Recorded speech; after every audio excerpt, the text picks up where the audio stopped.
Alright lads, so today over on Brazos, 2025 has officially wrapped up, and with that we did receive over 60 characters in the year 2025, 60 characters that we are about to rank from best to worst. Well, not entirely, it's going to be a little bit different. Personally, it's going to be based on my opinion, on how much I like the character in terms of gameplay, visuals, and of course how good they are too. All of those factors are going to be considered, and since it is more of a biased list, characters that I've never really bought and haven't really played much are naturally going to be near the bottom of the list. But let me know your top 10 favorite characters, best characters of the year in the comments below. So with that said, let's start off the list. We're going to work from bottom to top. Start off talking about some of the mediocre characters, the bad characters, the characters that I didn't really mesh well this year. And for the most part, you are going to see a pretty much trend. It's going to consist of some of the premium characters that released near the start of the year. So the Yumachika and Rim Banner in particular was very bad. It was a mid-month. They look premium because of their background, but they are classed as normal seasonal characters. So for a Valentine's-themed banner, it's very just mediocre. No one wanted this.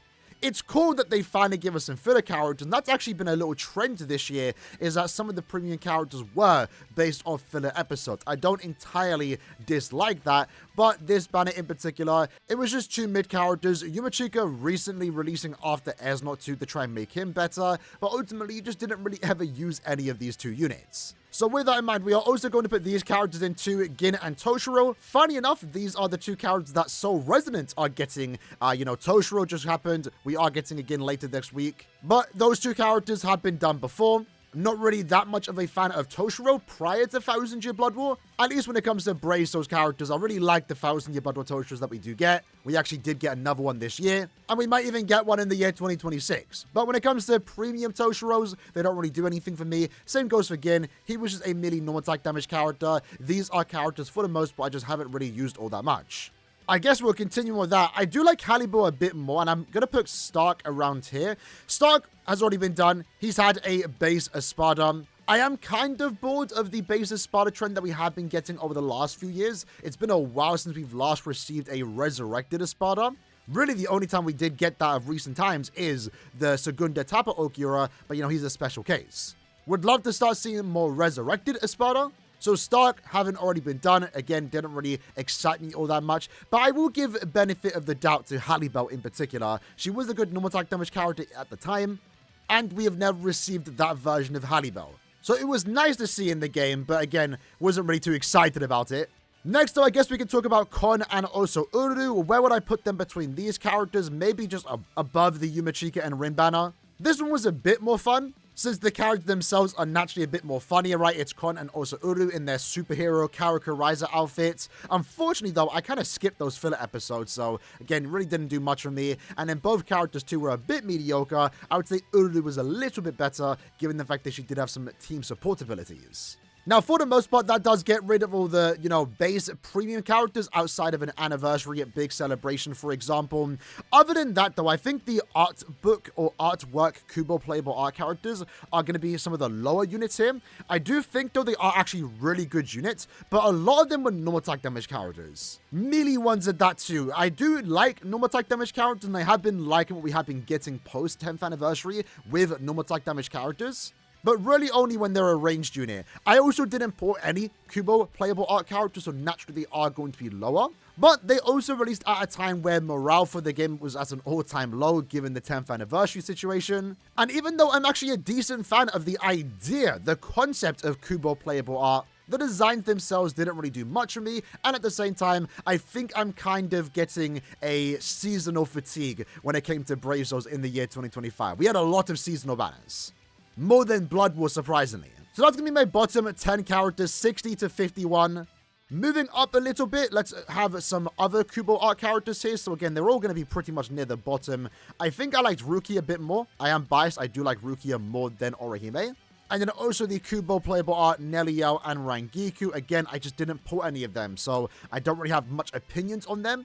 I will say, though, maybe I will put them a little bit higher. Mostly because in terms of practical use, they have more going for them. Neliel is a really good normal attack damage character while also being a team booster. And then Rangiku is a really good EX skill for a character like Misaki that released earlier that year. I guess if we start having a look at some end of month characters, we're probably going to have to include some of the Tres Bestia units. Again, more so early 2025 characters here. The Tres Bestia really didn't do much for me again. I did like the idea, and I was pretty excited at the time when they did release. Never pulled Apache. Sunsun was fun for what she was. I'd actually, you know what, put Mila Rose a little bit higher, just because I'm more of a fan of Mila Rose. And I actually liked the idea that they did turn her into a Brave Battle character. After that, you know, maybe we're going to put Nanana here. Cool unit, good unit for his time, still pretty good too, but it is also just Nanana. And then maybe with that, we'll put in Ruruka and also Momo. Like that they did get Blood War units, because even though it's a seasonal banner, they are still technically classed as Blood War characters, and it was nice seeing them in their Blood War design or colors, while also being in a seasonal outfit. Momo I did use a bit more, so I would put higher than Ruruka, but Ruruka is a character I never really pretty much used because of Fullbring Bankai Ichigo. I guess after that we can put in Driscoll. I might be ranking him a little bit higher, but I actually didn't mind him. I think with that, we're also going to put some of the swimsuit characters here. Yoruichi is again a character I didn't pull, but I do like Yoruichi, and I was expecting her to get a swimsuit character this year.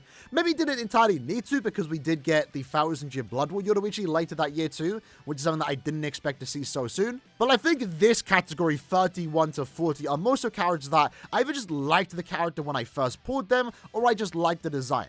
Continuing on with that, I'm going to put these characters a little bit higher. The Christmas Nini and Noel banner, it's a Burn the Witch banner. Naturally, for me, they should be a lot higher because I do like this collaboration. I'm a big fan of Burn the Witch, but this has been the only Burn the Witch banner I completely skipped, mostly because of how the characters turned out, both being melee Quincy killers designed for the same team. So you didn't really get much in that end of month banner besides just one new addition to a team. But I will say I do like the designs. I definitely preferred their Christmas designs over the original Christmas Nini and Noel. But again, characters I didn't really get to play with much, so they naturally are going to be around the middle of the tier. Alongside that, I guess we can add Rangiku. I'll put her probably a bit higher. Like the idea that we did get Rangiku. It's one of those characters that really are only possible because of the anime. Very surprising she even got a character. Some people are still upset that she got a character over other characters, for example, but I mean, it fit the banner, and I guess we can also put Toshiro there, and maybe also Mayuri too. Again, this is a banner that I just completely skipped as well. Moving up a little bit, we'll put in Arskin around here. He's just a farming unit, so I didn't really get much use of him. And while I like the idea that Arskin did get a seasonal unit, it's quite tame for what I maybe expect of Arskin. I wasn't asking for much, but, you know. And then also with Shinji, probably around here as well. So I guess that's how I see this year's characters as the bottom half. Now let's talk about some of the better characters, I guess, that did release this year. Actually, hold on. Maybe I want to change my ranking. Let's put Basby around here. I, again, really like the idea of Basby getting a seasonal unit. Didn't dislike it. Let's put Toshiro a little bit higher, because he was a pretty fun character for what I personally played with. I think at that point, we're also going to put Esnot. Really fun unit. I like Esnot. They definitely did fumble him a little bit by not making him a Volstern Ditch character. That's one of my biggest gripes of last year's unit, is that he's not in the Volstern Ditch form. They could have easily kept the character the same, just made the model what we see in the Sobo. What I do like about the character, though, is how they incorporate the fear mechanic by giving him pretty much free debuffs on his Soul Bomb, his SA2, and also his EX move. Chad is probably going to go around here. Ikaku, to be fair, I just reminded existed. Maybe I'm going to put him a bit lower. Maybe move someone up. Let's move Mila Rose up a little bit. Also move Mayuri up, I guess. And then also put maybe Ikaku near the bottom. Again, Ikaku's a cool character. Don't dislike him. But he is a Brave Battle character. Doesn't really make much of an impact on the meta. So he is kind of just there. And I think he maybe did a bit more harm than good with the end of year banner. Because his appearance just stinks up the banner a little bit. He's just very oddly sticking out compared to Aizen and Shunsui.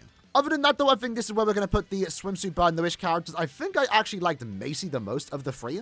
This was the banner that unfortunately did get leaked like months ahead of time. So that does ruin some of the excitement with those characters. But, you know, they were pretty good on release. More so Nini and also Macy. Liked my time when I played with them. And this was, for the most part, just a banner that we waited for a very long time. With that, we're also probably going to put Ganju. And where is Chad? Have we put Chad? We already put Chad in. Ganju is a good character, but it is also just Ganju. And then maybe with that, we'll put Meninya and also Bambietta. Maybe a little bit higher, because I do like the designs more. Especially Bambietta. This was a character that we voted for. It was part of the costume poll banner. I didn't vote for her, but she was one of the winners. Do like the design. She's an overall good character. Really good character too, to be fair. So, like, I might even put her just higher because of how good she is as a support unit. Meninya, cute character, cute seasonal outfit. Can't go wrong with that. Moving into the top 20. So a lot of these characters are post 10th anniversary. Actually, before, let's do Ichigo and also Aaroniero. Love the artwork, love the visuals, really cool banner to celebrate 100 million download celebration. By far one of the better things to do leading up to the 10th anniversary. Unfortunately though, as cool as the characters are, they are just Guild Quest units. Now at the time that was fine. Like, even for mid-month standards, because they were mid-month characters, they stood out compared to the rest of the characters that released around that time. But, you know, post-10th anniversary, at least from a power creep standpoint, they do pale in comparison. So with that, we're also going to put Yachiru, really good normal attack damage character. Glad she finally got a new unit. Waited a while for her because she was a core 2 character. Kind of like the idea that she can inflict slow, but it is also just a 1000 year Blood War Yachiru. But she has definitely helped on my team alongside Aaroniero. I guess we'll also put Esnot there, and also probably Giselle. Maybe I'll put Giselle a little bit higher. Overall, I did like the idea of the Magic Society banner, and I really do like the designs for Giselle and also Esnot, especially those two when compared to Arskin. Right now, they are mainstay on my teams. Well, Giselle, not so much anymore, but, you know, I do like Giselle, so I'm going to put her higher. We'll probably put the second Giselle around the same place. I think I'm kind of leaning on the more side of the Chris's one. Just, again, cute design. And again, normal attack damage characters post 10th anniversary have been really good, so I do like the idea that she is a normal attack damage character. With that, we're also going to put Misaki maybe around here. Just really like the idea of a seasonal Misaki out of all the Simsu characters, because we did get a lot this year. She has my favorite design. And she's also a really good unit, especially if you do have the EX skill from Rangiku. Just to be a really good support unit. Wish I had her. So she's one of the highest characters on this list for a character I just didn't pull. Then after that, we're probably going to put Nemu. Nemu would be a bit higher, but only Frenzy +3 in Guild Quest is a bit annoying. And at the same time, as good as she is as a character, playing her in her Guild Quest was kind of horrible. I remember it took me like an hour just to beat the Guild Quest for the first time. Which again is something that we spoke about yesterday. Now, these characters are getting a little bit tough to start ranking. I think Aizen, the Spirit Society character, is going to go near the top. Again, it's a character that we voted for. Spirit Society Aizen, they cooked the design, especially knowing the backstory behind it, or more so what it is referencing, the one-eyed dragon. So even though, yes, it is a 1000 year Blood War Aizen to make him a 1000 year Blood War character, technically, it also does make sense why he does have the eye patch. Gameplay-wise, I think it looks pretty cool, especially the Soul Bomb, one of my favorites of the year. And then with that, it comes down to our last character here. I'm probably going to put Shinsui. I like Shinsui. People are saying I'm glazing him too much. I think he's a fun character. I do like the new trigger boost effect, but at the same time, only Frenzy +2. That itself does come with disappointment. Even though I do feel like the Guild Quest HP situation is a bigger deal with this character, but he is, you know, still underpowered. Both are problems. And right now, Shinsui could have easily been top 3 had he just been given Frenzy +3.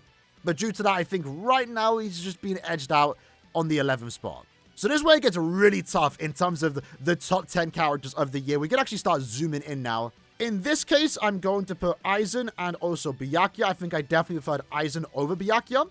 Although I do feel like Aizen got too many characters this year, 3 in basically the course of 6 months. Haven't really had much opportunity to use Aizen as of me recording this video, the 1000 year Blood War one. But you know, I'm going to put the 1000 year Blood War one above 6th anniversary, mostly because it's a little bit new. You know, these are remakes. I like the remakes though. I think they did a pretty good job with these characters outside of the background art. Would have liked for unique backgrounds like we saw with Ichigo and also Aaroniero.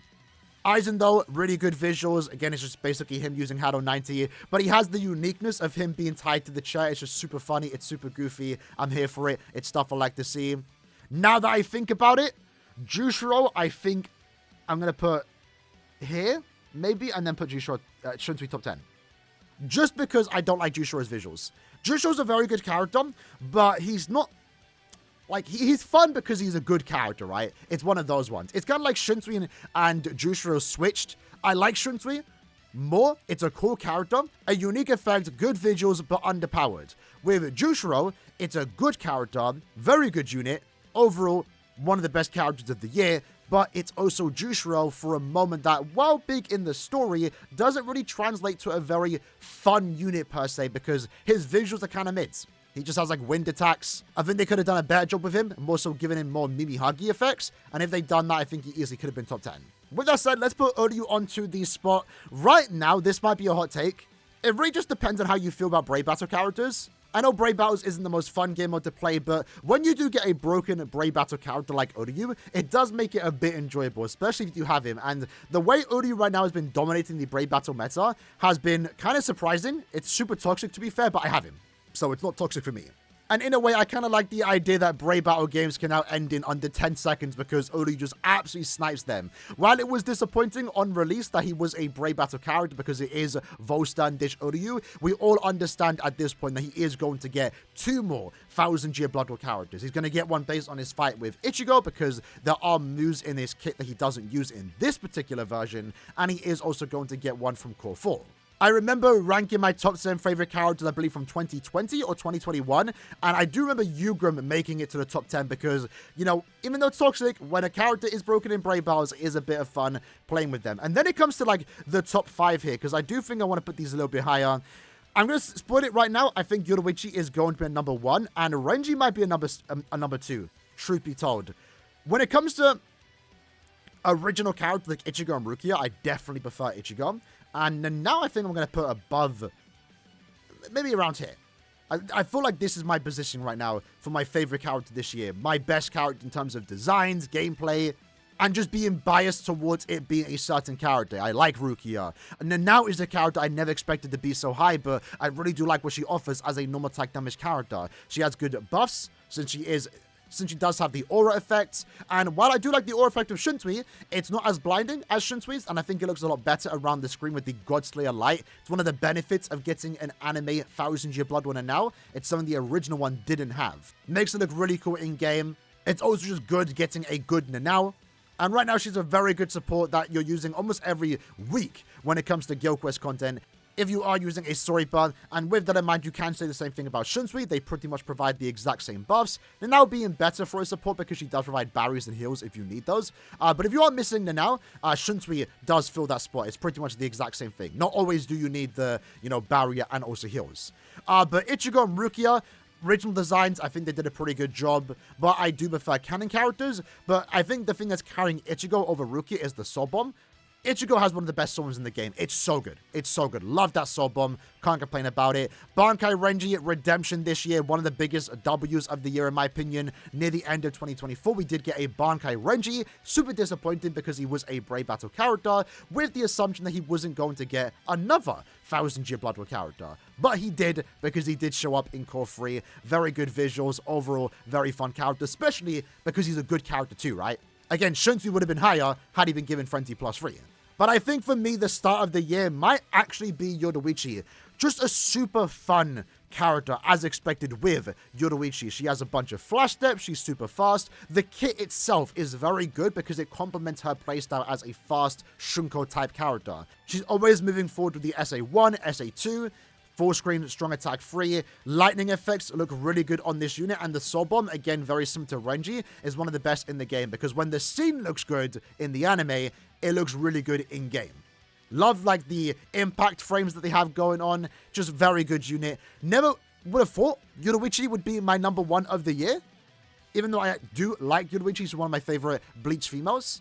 But it's just the combination of good visuals, fun gameplay, really good EX skill that makes, Renji and also Shunsui better, and also Aizen technically, right, because they all lack Long Stride, so she makes up for some of their downfalls, their weaknesses. But again, at the same time, she's also a character that came out recently, so I've been using her a lot. So if you were to ask me how would I rank all characters in the game, not based on power level, obviously if it was just strictly based on power level, the tier list would look a lot different. But this is how I am feeling regarding all 60 characters that did release based on appearance, character tracing, design-wise in terms of gameplay, and also visuals. And also how good they are too, because that also does matter. When making lists like this, my opinion does change from time to time. Like, if you were to ask me to do this tier list again in a month's time, even though, no new characters coming out anymore in the year 2025, it's over, it would probably change. So again, in the comments below, let me know your top 10 characters, and I'll see you guys next time. Take care, and peace.